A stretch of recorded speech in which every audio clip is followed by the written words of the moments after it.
Welcome to this week's edition of Keeping an Eye on the Geopolitical Ball.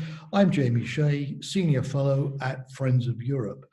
This week, my theme is nuclear weapons and the future of arms control.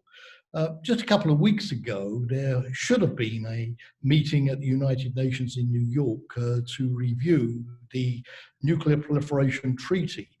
Because of COVID-19, like so many other great international gatherings, this meeting has had to be postponed until the autumn. But had the delegates been able to go to New York and review the Nuclear Proliferation Treaty, the news would have been quite gloomy and very sobering indeed. According to the Stockholm International Peace Research Institute, there are still 13,400 nuclear weapons active in the world today. They're shared by nine nuclear powers, not just the United States and Russia, the Soviet Union, on which we focused so much during the Cold War. And last year, only 465 of those nuclear weapons were dismantled. And that was not the result of an arms control agreement, but simply through the obsolescence of those weapons, both in the United States and the Soviet Union.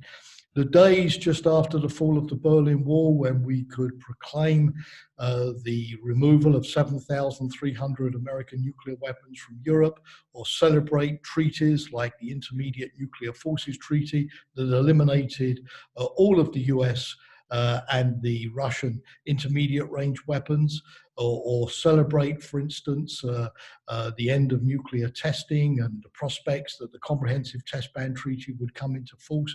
Those days, unfortunately, now seem very much behind us.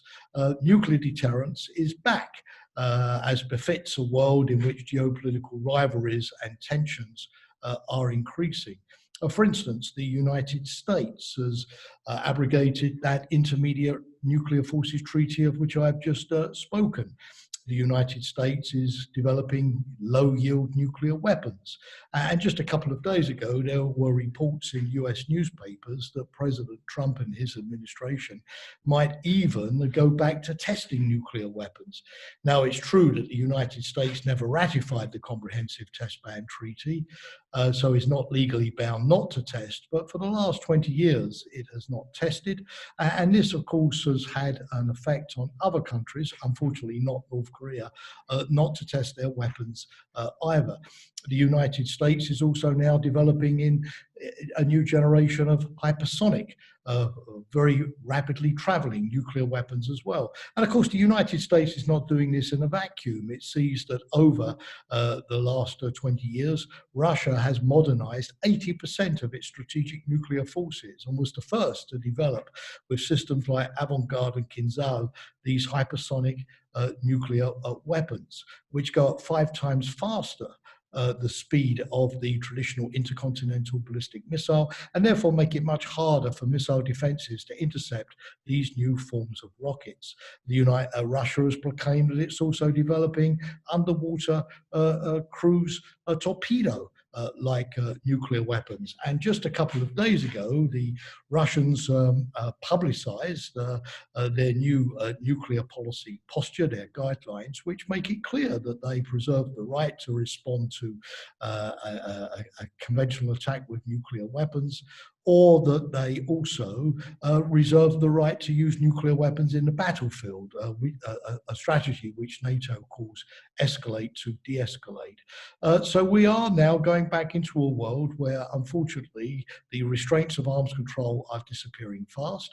Question, will the United States and Russia agree next February to extend for 5 years the last remaining treaty, the New START Treaty, which constrains the deployment of nuclear warheads? And will we therefore go back into a world where arms races will become a new feature of our lives? Well, I haven't given up all hope. For example, the United States and Russia have agreed to meet in Vienna in a couple of days' time for so-called nuclear strategy talks, and there is a chance that they will eventually return to some kind of framework.